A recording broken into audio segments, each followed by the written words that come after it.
Jarvis, you up? For you, sir, always. Jarvis, tell everyone what we're working on. Sir, today we are performing design analysis and testing of the RV antenna Stow-Deploy subsystem. Shall I demonstrate its operation? Thrill me. Jarvis, what's the purpose and why did we make the antenna Stow-Deploy system? Sir, the RV is nearly 10 feet high. The roof often brushes against low-hanging branches and other obstacles. Any non-armored antennas on the roof would be easily damaged. Stowing the antennas gets them out of harm's way. Okay, and what's your assessment of the design? Sir, after running trillions of calculations, the design should be sufficient for our purposes, at least for a version 1.0. The subsystem, when installed, fits perfectly between the two rows of solar panels and is secured to the roof rack. During development and test, the subsystem is easily transported to the laboratory. The frame is made from 3/4 of an inch tube aluminium, and the fasteners are stainless steel. The linear actuator completes a 50 mm movement in about 1 second. The actuator is rather quiet at less than 45 decibels. It operates on 12 volts DC and at temperatures from -25 to +65 degrees Celsius. So Jarvis, how will the system fail? As you know, all systems will fail eventually. Sir, my analysis of the design, materials and project execution indicate that it should perform flawlessly for 2.28 years before failing.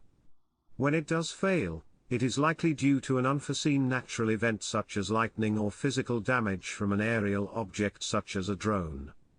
Additionally, there are a few plastic parts on the edge of the actuator as well as the cabling and connections that are subject to ultraviolet light. Sir, one more thing. There is the obvious scenario that operator error or computer logic error can deploy the antenna array at an inappropriate time. And about your failure rate, what's your math on the failure? Sir, the analysis of failure focuses on two main factors.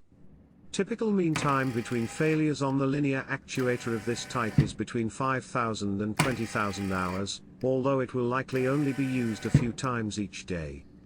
Ultraviolet light from the sun can be very intense and it adds up, day after day. Estimating 6 hours UV exposure each day, and 5,000 hours before failure, results in a failure estimate of 2.28 years. Okay, and what does your analysis show as candidates for maybe a version 2.0? Sir? Looking at upgrades, the linear actuator is very powerful at 100 newtons of force. With this amount of leverage, a much larger array of antennas can be mounted. A telescoping mast can be mounted. Other devices can be mounted such as microphones, or video cameras. Also for consideration, a double pole relay can be used for automation. A position sensor can be added to provide closed-loop feedback on the state of articulation. You might consider upgrading armor with the Trillium alloy from the Mark V satellites. I mean, wouldn't Trillium alloy be a little over the top? Perhaps it is, sir. You might look at using simple aluminium or fiberglass as a protective cover instead, and also save about $50,000. So Jarvis, to confirm, how much is 100 newtons? Give us some math on that. Sir, 1 Newton is approximately the force of Earth's gravity on an apple. A 100 newtons load capacity is equivalent to the gravitational force on 100 apples. However, it's essential to understand that load capacity doesn't directly translate to weight, even though they are related. The weight of an object is the force exerted on it due to gravity, and it's measured in newtons or kilograms, etc.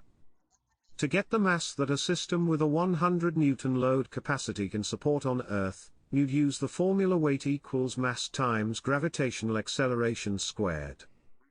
On Earth, we take the weight of 100 apples and divide it by 9.8 meters per second squared, resulting in a lift capacity of approximately 10.2 kilograms. Well, good. This describes the linear actuator, but our design converts the linear force to a rotational force. Sir, as usual you are correct. The linear force is used to drive two rotating antenna support rails through 90 degrees of motion. The impulse force at the beginning of the rotation will be at its weakest. At least for version 1.0, I suggest that we do not put a bushel basket of apples directly on the rotating surfaces. Jarvis, that'll work. Render it, post it, and I'll be back in a few hours. So don't wait up for me, honey. Absolutely, sir. The render has started. I'll be standing by if you need further assistance.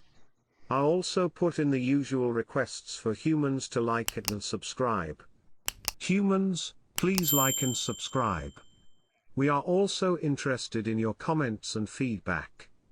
MakerMatt may not look at it, but I, Jarvis, read, analyze and catalog every single comment. If you really want to get MakerMatt's attention, please comment on the companion article on MakerMattDesign.com. That completes the dialogue for today. I'm going into offline analysis mode now.